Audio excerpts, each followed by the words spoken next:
দীর্ঘদিন পর অবশেষে এক নেশাখোর ব্যবসায়ী নেশাখোর যুবককে কিন্তু আটক করা হয়েছে। জানা যায় দীর্ঘদিন পর বিশ্রামগঞ্জ থানা পুলিশের হাতে গ্রেফতার হয়েছে অভিযুক্ত। 29 দিন পর গ্রেফতার করা হয়েছে তাকে। এনডিপিএস মামলায় পলাতক অভিযুক্ত কলমচৌড়া থানাধীন মধ্য বক্সনগর এলাকায় সোহেল মিয়া, যার বয়স 41, তার পিতার নাম মৃত আমির হোসেন। তার নামে গত মাসে 23 জুলাই বিশ্রামগঞ্জ থানায় এনডিপিএস ধারায় মামলা হয়েছিল। মামলার নম্বর 13/2025। গোপন সূত্রে বুধবার গভীর রাতে বিশ্রামগঞ্জ থানার পুলিশ তাকে মধ্য বক্সনগর এলাকা থেকে গ্রেফতার করে বিশ্রামগঞ্জ থানায় নিয়ে আসে এবং 3 দিনের পুলিশ রিমান্ডে তাকে বিশালগড় মহকুমা আদালতে সোপর্দ করা হয় বলে সাংবাদিক সম্মেলনে জানিয়েছেন বিশ্রামগঞ্জ থানার ওসি অজিত দেববর্মা। কি বলছেন তিনি শোনাবো। আমরা আসামি গত 23 তারিখ সাথে একটি আমরা গাড়িকে আটক করি সোনামুড়া এলাকাতে। ওই গাড়ির মধ্যে 120 কেজি গাঁজা আমরা বাজেয়াপ্ত করেছিলাম। তখন ওই গাড়ির ড্রাইভার পলাতক ছিল।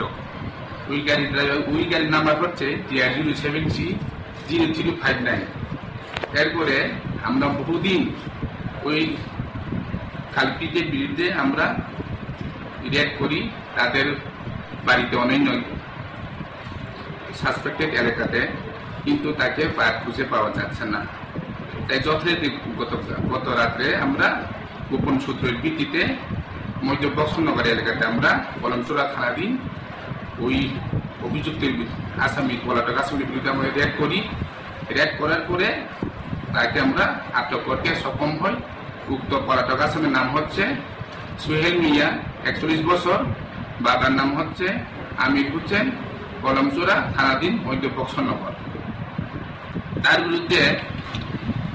বিরুদ্ধে হচ্ছে এনডিপিএস এর আওতায় 20B রোমান 2 বড়হাতের C/2529 এনডিপিএস অ্যাক্ট 1985।